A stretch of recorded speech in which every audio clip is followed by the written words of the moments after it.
Some days, parenting feels like juggling flaming swords while riding a unicycle in a hurricane. And if you're like most parents, stress is just part of the daily routine. But here's the thing. When we're stressed, our kids feel it too. And that can lead to changes in their mood, their behavior, and even the choices they make about risky things like substances. So I'm Jodie Sweetin, and this is Awkward Conversations, where each week we arm parents with the tools to raise happy, healthy kids who are empowered to make smart choices about substances. And today we're talking about simple, practical ways to bring mindfulness into your family. No incense or hour-long meditations, unless you want to. Just real tips for calmer kids. So after this episode, you might actually enjoy the sound of your kid breathing instead of wondering why they're doing it so loudly. New season, new stories, same honest conversations. Welcome to Awkward Conversations.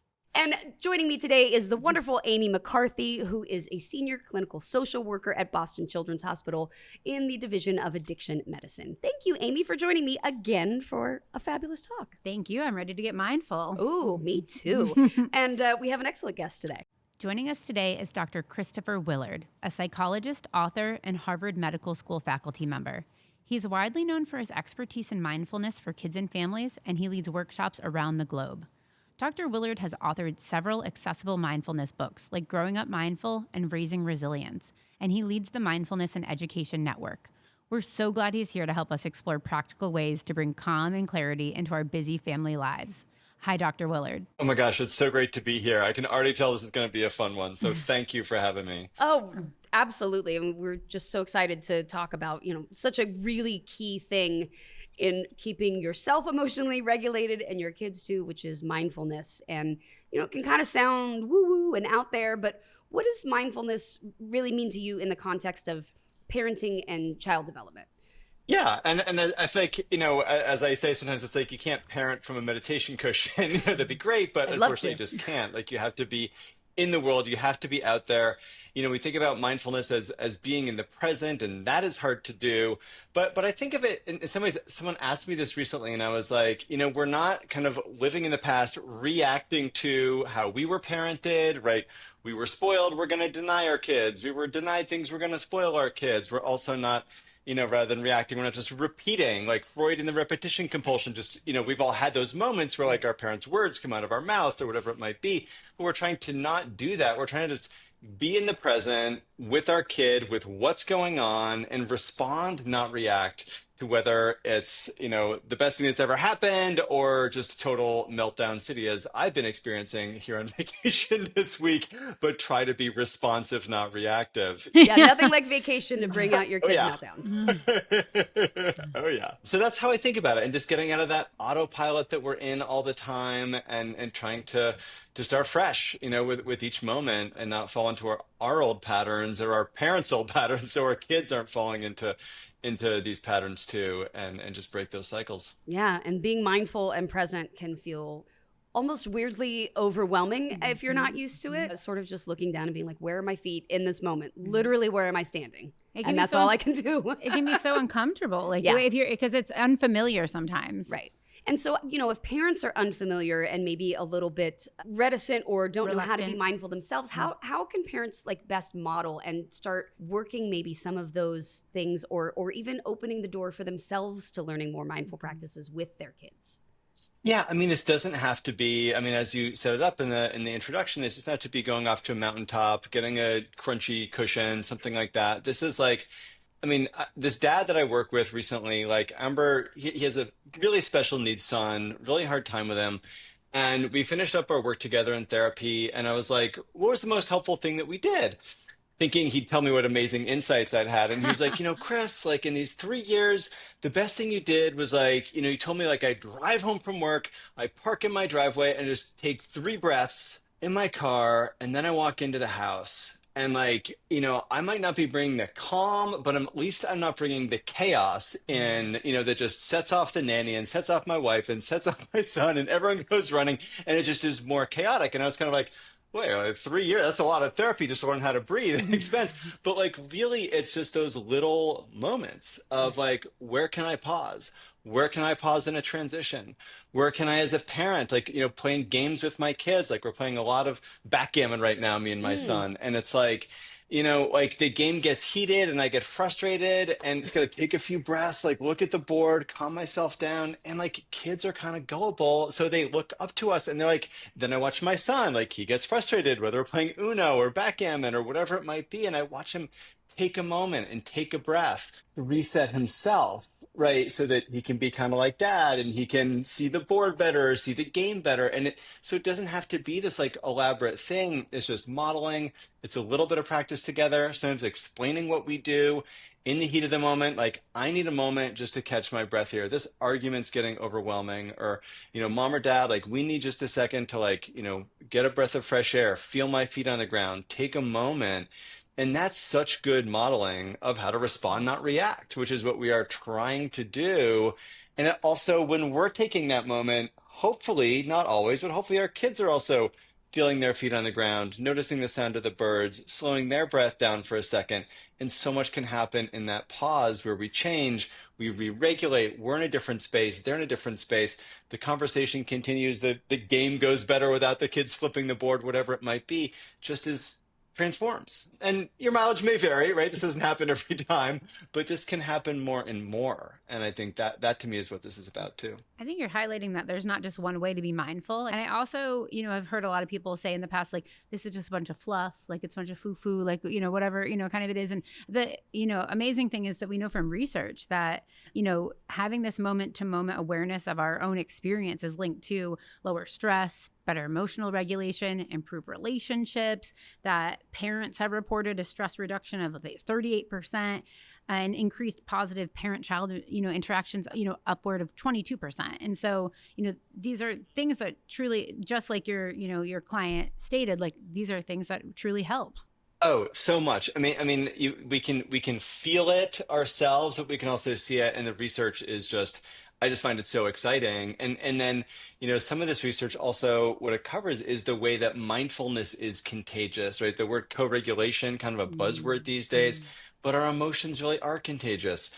Our stress is helpful. My client who would bring chaos home and maybe now bring a bit more calm home. Even me, right? Sitting as a therapist between clients, kind of psychologically disinfecting, like I said, with an anxious kid. I'm anxious by the end of the session. I see with a depressed kid. I'm like, oh, this kid needs help. It's hopeless out there, right? I mean, all of this stuff is really contagious. And when we can, as parents, as caregivers, whatever it is that we're doing, just take that moment and kind of wash it away, it ends up really infecting the kids with calm, with clarity, with all of that. And that to me is what's really amazing. All the best infections, like not the ones that they get at school and daycare, right? Like you're like, these are the things we want to be infected by. Yep. The good kind of like social virility, Exactly. Yeah. How did you get connected to like mindfulness? Was this something that, were your parents meditators, walkers, nature people? I mean, how was it that you found it? Right, yeah. Yeah, I mean, they were kind of hippy dippy, but they weren't super into this stuff. But like, I look back and I think about these experiences, and when I talk to parents, I actually invite them to reflect, like, what to you was mindfulness before you heard that word? Because like, for me, it was like going to this very sweet camp when I was a kid. My parents sent me to 6 or 7 years old, and the counselor saying, we're going to go walk in the forest without making a sound. Walk as silently as you can. And then years later, I tried mindful walking, and they're kind of the same thing. It's like you're focused on each footstep. You're not thinking about the past or the future. You're focused on your muscles. And it was like, I realized like that was kind of mindful walking. And then they'd say, we're going to sit down in the woods and notice all the sounds that we hear. And, 7 years old, like, we're not going to hear anything. And then you can hear the trees whispering in the distance and the brook babbling. And right, suddenly we start to notice these things. Or like my dad being like, if you pick a cloud in the sky, I actually remember this really vividly. We're like floating on this raft at our friend's pond. He said, you pick a really little cloud and you just breathe.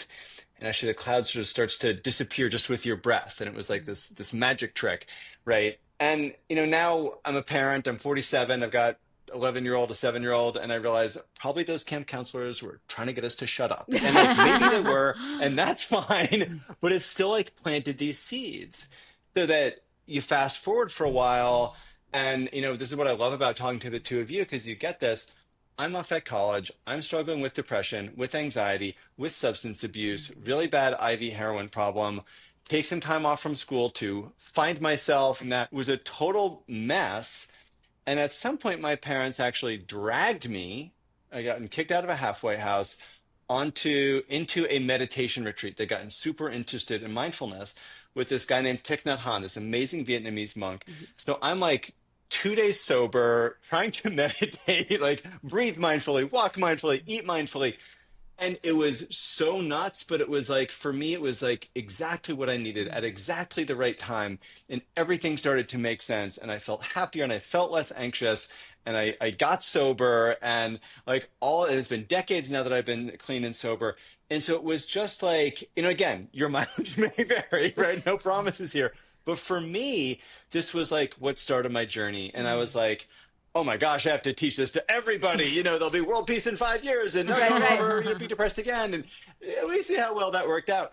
But this really did inspire me so much, and that's what got me going. And then I was a teacher, and then I was a therapist, and then so on and so forth. And now I'm a parent, and that's maybe the hardest of those. But that's kind of my journey with this. And mindfulness, meditation, this stuff has been there through me, through sobriety, through mental health, through graduate school, through job changes, through my own aging parents and the sandwich generation stuff that I'm sure you all cover, as well as being a parent, and now trying to share this with my kids so that they don't have to learn some of the lessons I learned the hard way, Right. I guess I would say. Oh, absolutely. I mean, I very much relate to your story. And yeah, mindfulness has really been key. Welcome back to Awkward Conversations, and welcome to season 5.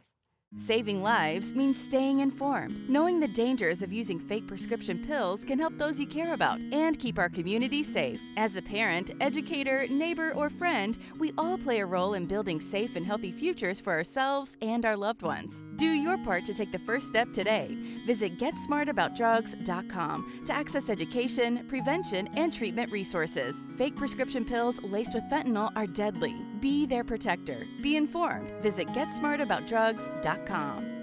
You're listening to Awkward Conversations. Thanks for being here. How does mindfulness and well-being and mental health and substance use sort of, how does one prevent the other? How does lack of one exacerbate the other? To me, that first retreat with Thich Nhat Hanh and the late 90s, like for me, I just remember feeling it was like oh, I can feel good without drugs. Like what? Like what is this? Right. So that was really amazing. And I could also then kind of see like the ripple influence of my actions. I could see actually the impact I was having, and that it was really hurting my family and hurting people around the world, even supporting that, it was like, I'm a vegetarian. I only shop at these stores. I shop local. Like, and it was like, yeah, but I'm like, contributing to like drug wars in Colombia. I mean, it's like, I actually kind of thought about mindful consumption. Right. And that was part of it. Friends of mine have been scanning brains of people who practice mindfulness, and it's like that impulse control part of the brain starts to grow. That emotion regulation part of the brain starts to create new connections in gray matter, right? Our mood, I mean, urges, cravings, right? All of these things, we build up more tolerance. We can watch like the life cycle of a craving from, I can't sit with this. This is so awful and uncomfortable, to, oh my gosh, there it is. And actually, it actually fades away. And that becomes,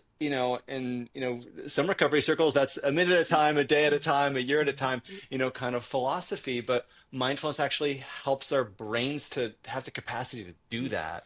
And if we teach our kids these skills, they have better judgment, they have better mood regulation, they have their own skills that they can use to manage difficult emotions, or to see that a craving, whether it's, major substance stuff, or whether it's self-harm, or whether it's vaping, like, oh, that urge is here, but actually it also eventually goes away too. And when I sit with it and watch it go away, because we addicts, it's like, you could tell me it's bad for me, but until I put my hand on the stove, right? I'm not going to know that. And then my elbow and my nose and my, right. Various parts of my body. Right. Like you said, Dr. Willard already, it allows you to learn other healthy coping mechanisms and grow that part of your brain so that you can utilize those things to get through stressful times. Right. And when you introduce those substances at that really, vulnerable time where your brain is developing those parts, of the brain, then it hijacks that and it kind of takes over and says, well, drugs are the way that we're going to feel better about these things. And so when you learn these healthy coping skills at the younger age, we know that it actually helps reduce lifetime substance misuse by 40%. I know, mindfulness for a preschool age kid is probably going to be a lot different than, mindfulness when you found it. What are some of the different ways that like we can engage our kids so that we can prevent some of the substance use? We're talking about like mindfulness, meditation, all of that is so helpful in really the recovery aspect, but how do we use it as a protective factor? Right. And I think, this is the other thing where our parents are like, you can't get my kid to sit still. This will never happen. And again, it's like, how do we find this little stuff? It's like, the book Alpha Breaths that I wrote with my friend Daniel.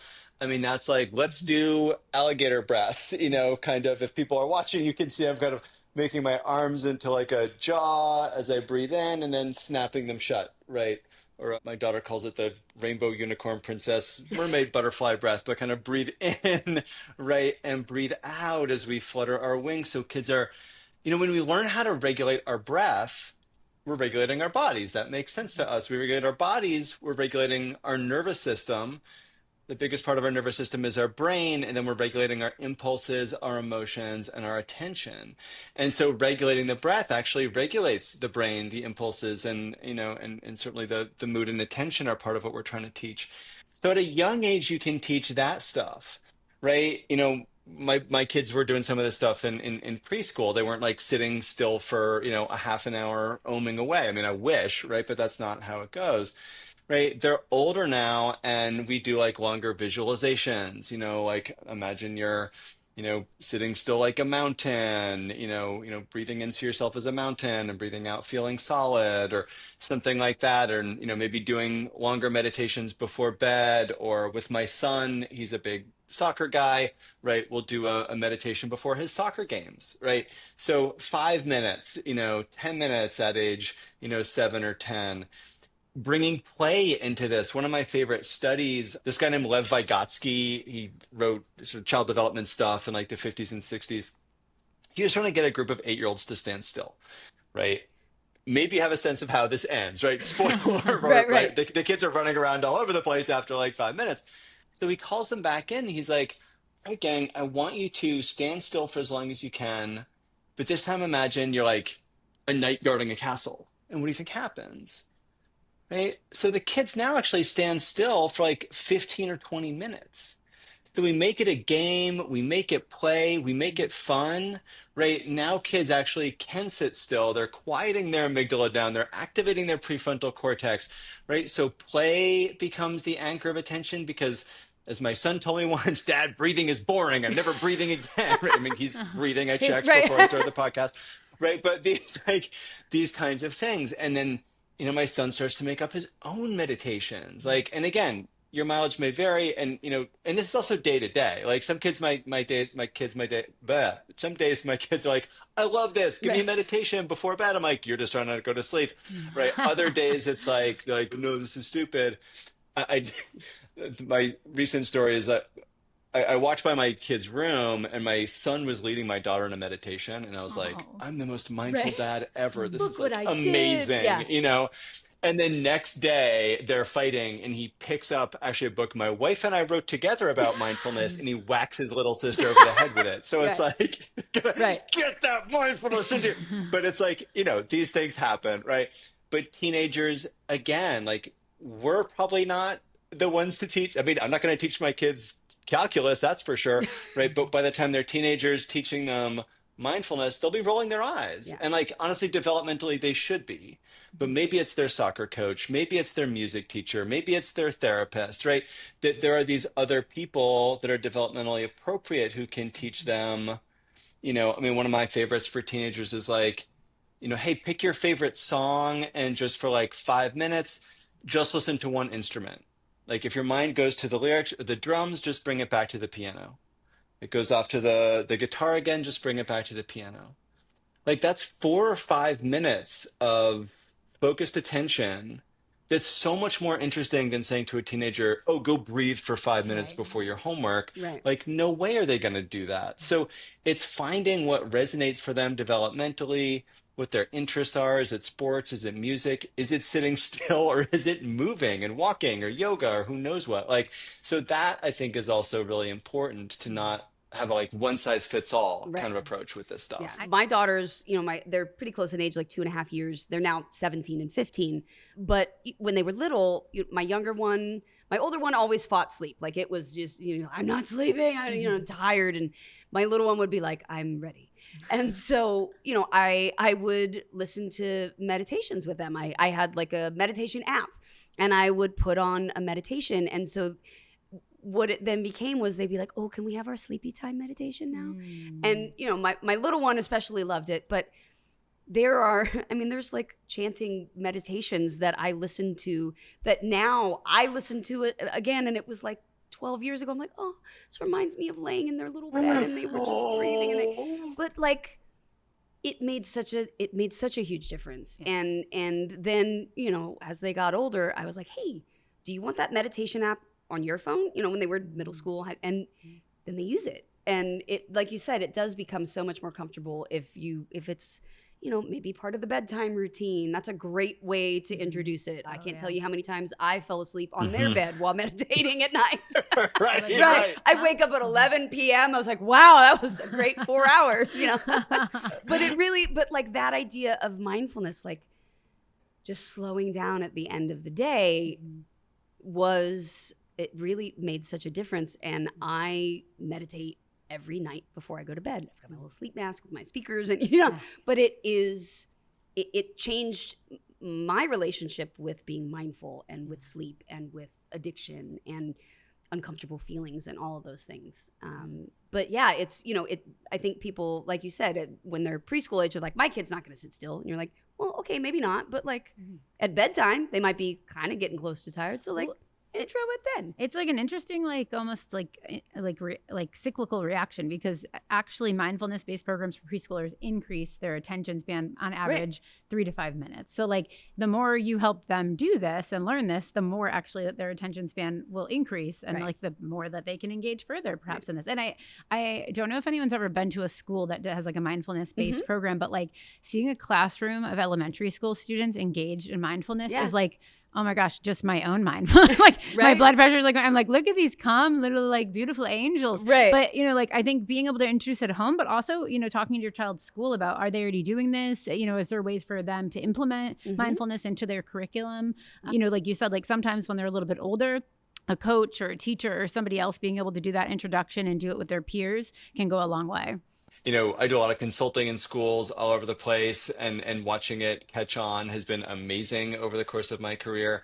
As a therapist, certainly bringing this in.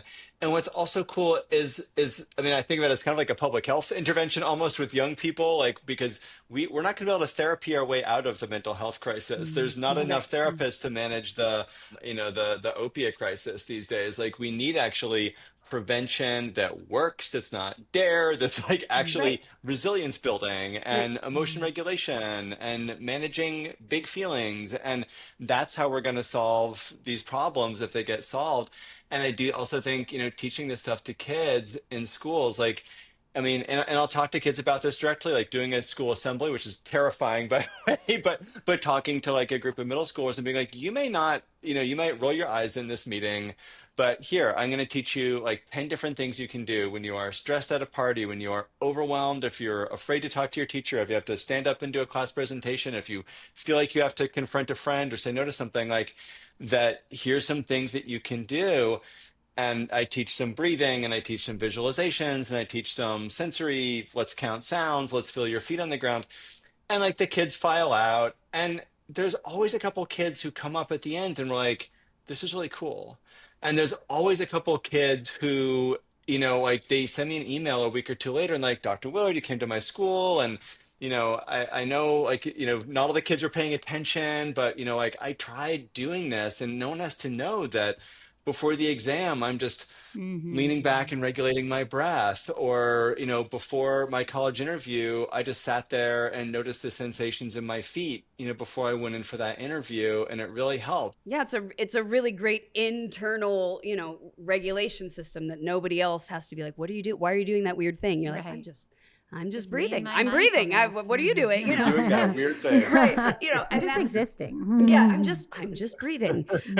Just existing. I'm just existing. We know that the American Academy for Pediatrics declared a national emergency around children's mental health and adolescent mental health in 2021. We know that young people are at the highest levels of stress and anxiety that have been kind of recorded. When kids come to therapy, they're with me for maybe an hour a week tops, for the most part, and so much more of their life is lived outside of the therapeutic space. And so being able to give them practical tools and strategies to apply, I mean, that and getting out into green spaces and nature and hobbies and interests and all the caring adults, all of these things are just as important. Well, it's why the Gen Zers will tell people, go out and touch some grass, because I love how they say that. Go touch some grass. I tell people that I tell myself that all the time. But it's so, just go outside, go do something different. And again, that emotional regulation that I think we're all struggling with right now, the focus and attention span that we're all struggling with right now. I know if I'm scrolling for, an hour, then I try to shift and read something, and my brain's like, this is boring. What are you doing? There's 15 seconds. I want to do something else. Where's the dopamine? Right. But I find if I read or I go outside in my hammock and I just sit and I listen, it is amazing how much more focus there is. And I was so proud of my older daughter the other day. She actually came to me and she said, I know she's a senior this year, and she said, I'm getting back into school and, the routine and stuff. She's like, and I really want to start building my routine where, like, I have the days I go to the gym and the days I do with my soccer, and, and then, like, work on how do I become mindful? How do I, like, find ways to resonate for myself? And she also said, and I want to start reading more. Like, she said, I used to love doing it when I was little. And she said, I don't read as much as I used to. And one of the things I've modeled is I love reading. And it slows me down so much. And yeah, I was just so, again, yay, good parenting moment. Gotta celebrate the successes. Right, but We have those sometimes. Right, deep breath. But where, I really, those things do come into focus, and they come into play when you model these behaviors. And, you might think like, well, I'm sitting here trying to emotionally regulate myself, and, my kid's not paying attention. They're not noticing anything. And then, especially as a teenager, you'll get a conversation or a text. They'll be like, hey, so I think I kind of want to do this, and you're like, oh my gosh. Oh, okay. So, again, starting that as early as possible is so key, and reminding kids that when the world feels scary, when the world feels overwhelming, when social media feels like too much, when, all of these things, I have to go breathe too. And it's not just you. It's not because you're young or you don't understand. It's this is a lot. This is overwhelming. So we all need to take a breath. And kind of making sure that kids don't feel like, oh, it's because you're little. You need to sit and breathe. Like, no, I need to breathe. Right. And the idea of being too busy as a parent to spend 5 or 10 minutes being mindful or meditating. What's really kind of nice about meditation is that it doesn't have to, again, take an hour. Like, this is something that, like, and I find, like, I'll be scrolling and then be like, oh, I don't have time to do anything. I don't have time to meditate. But I have 3 hours to doom scroll, that's for sure. If I took 3 minutes to meditate, like, if I watched 10 less reels right, yeah, or one less reel, right. I would, would have that time. So I think, like, I can feel like life can get so hectic. And I just think these meditations that you're talking about and the examples you're giving, Dr. Willard, are so helpful to even me thinking about how can I incorporate this into my day in little increments. I mean, even you were talking about just that, the example you used of a client where it's like, hey, you got home, just take some breaths. Take 3 breaths, and then we'll go in the house. And that for kids too, it's like, I know I would often get into the habit of, like, we walk in the door, okay, put your stuff down. We gotta get to homework. Then we got to do this because you've got soccer, and then you've got, you make sure you do laundry, and your room is a mess. And I'm like, whoa. this is not setting anyone up for success. And it's like, okay, come home and give yourself 10 minutes to just, flop on the bed, do nothing, give them 10 minutes and find yourself and then transition and, where am I now? Dr. Willard, speaking of that, like the parent who feels I'm really busy, I'm overwhelmed, I'm doing a million things. Now you're telling me to try mindfulness with my family and with myself.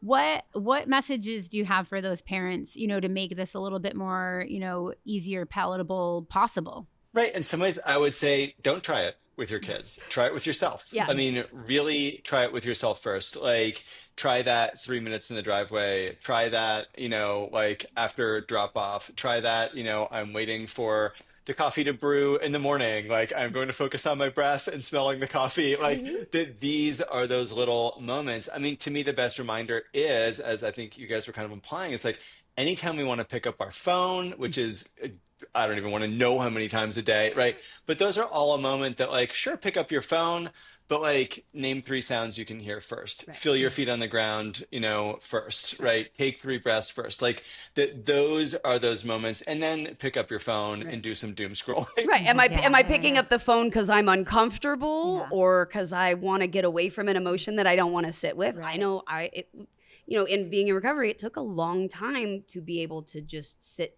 in a feeling and be like, sometimes feelings aren't facts. Feelings won't kill you. They're like farts. Yeah, they're like farts. Well, I want to get to this book because this book is amazing and hilarious. I was reading it out loud to Amy and she was like, oh my God, that's so true. So good. It's so good. Can I just read one little excerpt really quick out of Feelings Are Like Farts? Because every page I turn to, I'm like, I never thought about it like that. But okay, here's one. They might be fast and fiery, other times loud and long. Of course, they can also be silent, but even then, they aren't actually deadly.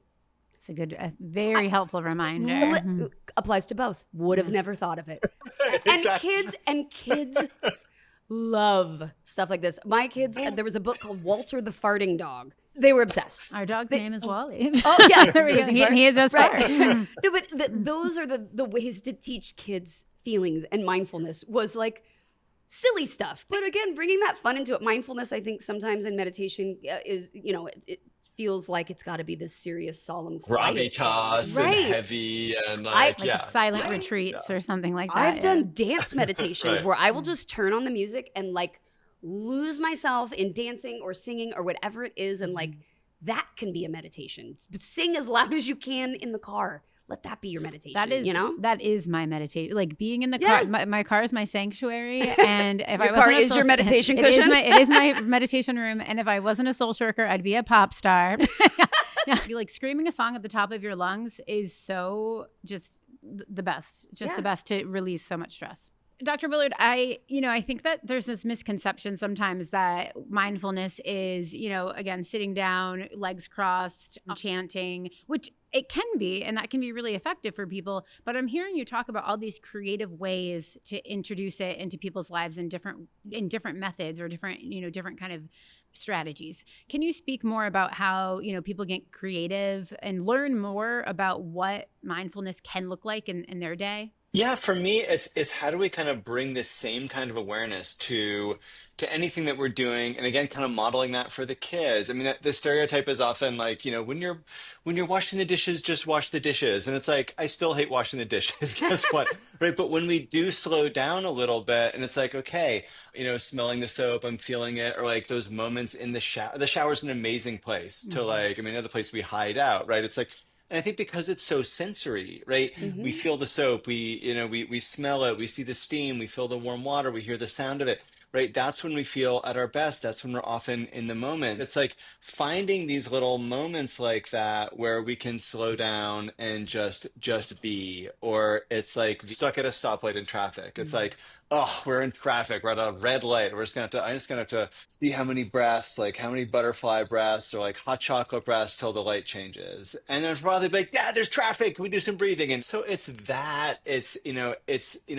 some of us have done, like mindful eating, like take 40 minutes to eat a raisin. And, that's probably not going to happen with your kids. But it's like, how do we find those little mindful provocations almost? It's like, while we're eating dinner, it's like, let's think about where this food came from. Like, isn't it crazy? This lettuce came all the way from California, and like someone packed it, and, it grew out of this soil, and that, from the sun and the rain, and that rain's like millions of years old. Like the Right. air is the same like air that dinosaurs breathe. Like just even that kind of thing, or like taking a walk in nature, which you mentioned. You don't have to be like, we're gonna do a mindful forest walk. It can just be like, you guys notice the birds? Or like, how many shades of green do you I notice? would say too that, people probably have this misconception that mindfulness has to happen when you're in a calm place, when Sure. you're, when it's quiet, when it's just, I know I suffered a really severe injury one time, and not even thinking about it, I was laying on the ground with a broken ankle, and I started digging my hands into the grass. I said, feel the warm sun on your face,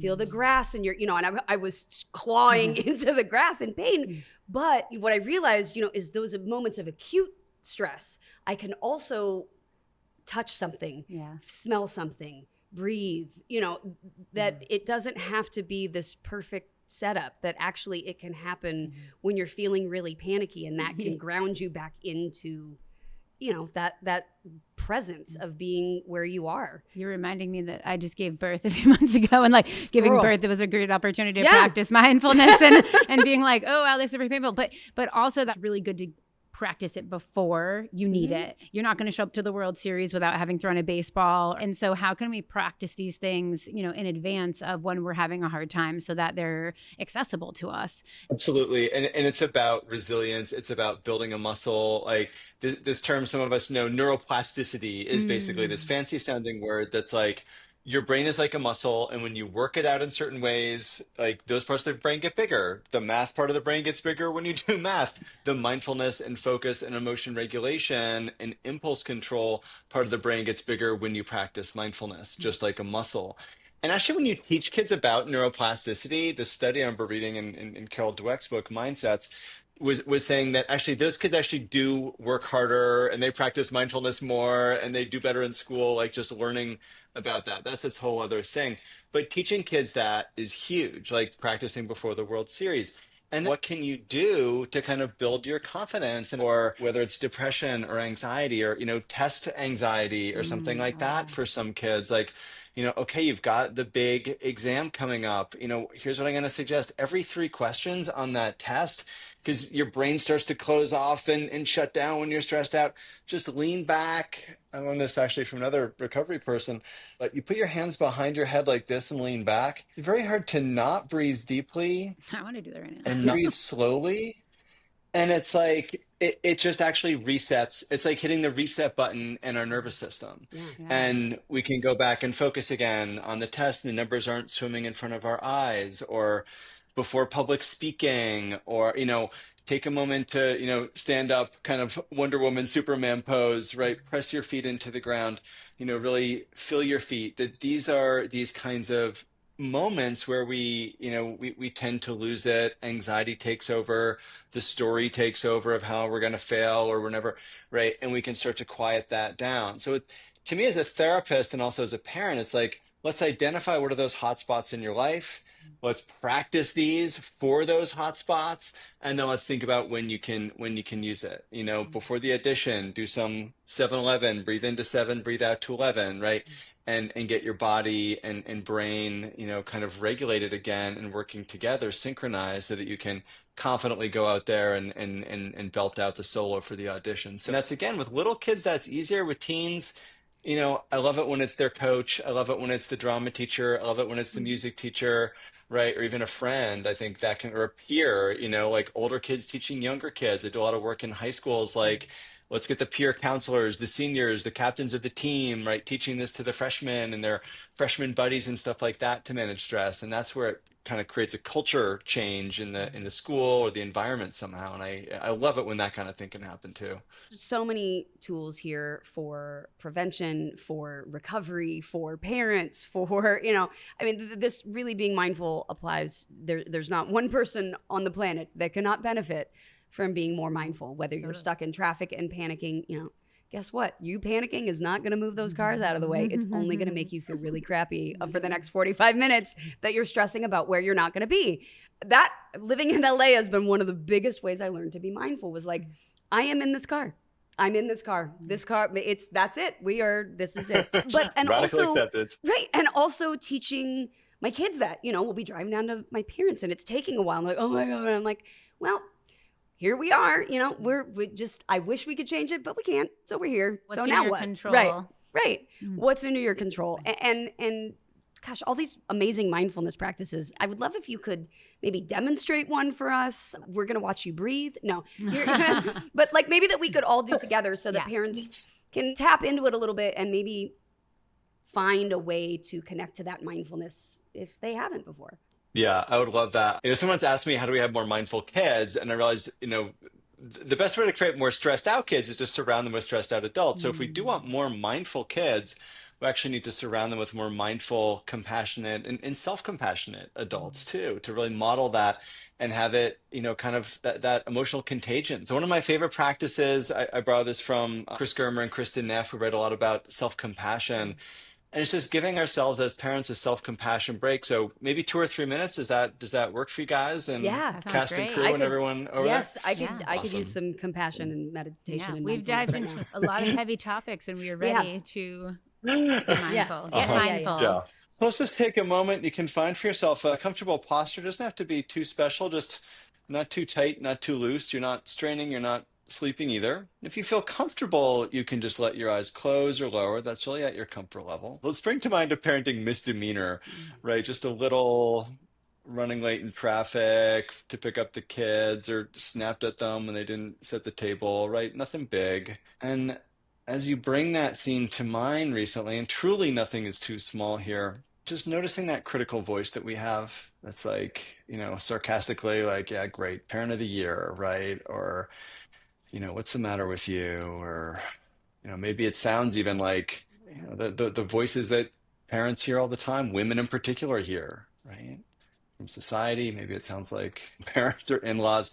Just noticing that critical voice. And then just actually take a moment and place a hand over your heart, or give yourself a little bit of a hug, which might feel a little strange, but just try this. And then see if you can ask that critical voice just to step aside for a moment and kind of name this, give yourself that validation. Like you hopefully would your kid on a good day, just naming, this sucks, this feels hard. Or a friend who made the same parenting misdemeanor, it sucks. Or, oh, I know that feeling. Same tone and words you'd use with a friend. This might feel a bit silly, just asking that voice to step back. And then again, just continuing with that more compassionate voice inside, just to kind of normalize.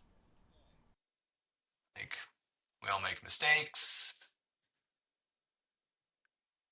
These kids don't come with instruction books. We all have our days. We all lose it sometimes. Again, like you'd say to that friend on a playground who told you about the little mistake they made.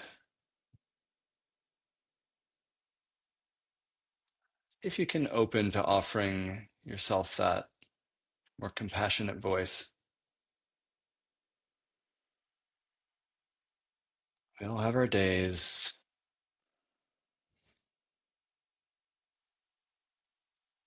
And then lastly, just some words of kindness, a wish you'd make for yourself, or a wish you'd make for a friend in that same way. Just, I hope you can forgive yourself. About progress, not perfection here.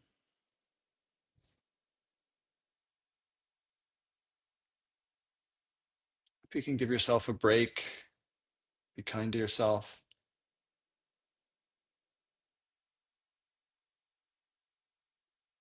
And if it even feels like a sticky one, may I do better next time. Tomorrow's a new day. May I learn from this. Offering yourself those wishes, offering the whole crew here wishes, offering all the struggling parents wishes, these same wishes. And knowing everybody listening at home, you're getting these wishes from us, you're getting them from all the other listeners out there. You're not alone. And you can just set your hand down, let your eyes open, and just taking a look around you and maybe noticing if your body, your mind, there's been a bit of a shift. Right? Maybe there has, maybe there hasn't. But what to me is powerful about this is that when we learn how to practice being kind to ourselves, we can actually be kinder to ourselves and to other people. Oh, that was great. I mean, it's sometimes being mindful and just pausing for a minute and removing yourself from the environment sort of mentally. you know, it's so helpful, and it's so sad. I mean, even we're like calmer and talking quieter, and we're like, my ADHD has sort of settled a little. No, but right. But it's so true. And that really is, and that is what it does. You know, it just helps you regulate and calm down, and it feels so good. And your kids will feel good. Like that's the great thing I think about mindfulness, is that it's kind of an immediate reaction. Is that you do it and you don't have to do it for long or know how to do much with it, and you will feel that result. So thank you so much for leading us in this awesome mindfulness meditation and these amazing conversations. If there's any last resources where we can either find you or find your books that are amazing, you know, we'd love to be able to find some of those resources, and I know our parents would too. Absolutely. Thank you so much. You can find my website, drchristopherwillard.com, drchristopherwillard.com. I'm on Instagram at Dr. Chris Willard, Dr. Chris Willard. And they're actually, what I have there, pretty much every day, I've got a little mini post, like a little mini, you know, take a moment just to feel your feet on the ground, just a little mini, you know, what can you forgive yourself today? Every day I've got a little mini prompt for parents, for professionals, for kids, for everybody, just to give themselves that micro dose of mindfulness. So you can check me out there, books, hopefully in your indie bookstore, if not, definitely online, and all kinds of things like that. And, you know, I go to schools, I do PTA talks, I do all kinds of things like that. So maybe at a city or a school near you, I'll let you know. You can follow my calendar online too with my travels. Fabulous there. I mean, so many great resources. And we will, of course, have all of those resources and web pages in the show notes for our listeners and our viewers, so that you can find them too. And you can click right into some mindfulness and take a little 3 to 5 minute mental vacation and take some deep breaths and calm yourself down. Yeah, absolutely. Well, thank you so much for joining us today. I really, really appreciate it. You've just, I mean, the whole room is calmer. Everyone, Silence. yeah, it really is. It really is effective, and I know it can really help with substance use prevention, again, recovery, and again, even just to be more mindful, present, and joyful with our families and our kids. Oh, thank you too so much for having me. These are such important conversations you're having as a parent in recovery, as someone who worries about my kids, as a therapist who writes books but still doesn't know what he's doing. I just appreciate the two of you are out here having these conversations. So thank you so much for having me on. So thank you for joining us. We really appreciate it. And everyone, remember, we will be back next week with more episodes, more mindfulness. So keep those conversations going. That's it for today's episode of Awkward Conversations. I'm Jodie Sweetin. I'll see you next time. Think about it. Our social media feeds, the movies we choose, and even the products recommended to us are all customized to our preferences. So why aren't we taking the same approach with something as vital as preventing substance misuse in our kids? You have to really make sure that any good prevention that is culturally specific really binds itself on what is the culture of the community in which you're trying to attract. Here are some ideas, but we want you all to create what we're going to do as we outreach to your community and listening to them and letting them formalize that so it becomes their idea and their process. That's the strength. Operation Prevention is an initiative that we began in 2016. We came out with our multi-drug exploratory program, and one of the most important parts of that was a parent toolkit. Because parents, a lot of times, they want to talk to their kids, but they don't know what to say. And so it was a great tool to say, look, here's some ways that you can talk to your kids. Here's ways to start the conversation. Parents need help and support and deserve help and support. Make sure to check out GetSmartAboutDrugs.com. Parents, caregivers, you can find so many resources of great information there about how to talk to your kids and make these conversations a little less awkward. A huge thank you to the Elks DAP, which is the largest all-volunteer nationwide drug awareness program, and also a huge thanks to the DEA for their outreach program and for making this possible. The views, information, or opinions expressed during the Awkward Conversation series are solely those of the individuals, speakers, commentators, experts, and/or hosts involved, and do not necessarily reflect nor represent those of the production, associates, or broadcaster, or any of its employees. Production is not responsible and does not verify for accuracy any of the information contained in the series available for viewing. The primary purpose of this series is to educate and inform. This series does not constitute medical or other professional advice or services. This series is available for private, non-commercial use only. The production, broadcaster, or its channel cannot be held accountable for all or any views expressed during this program.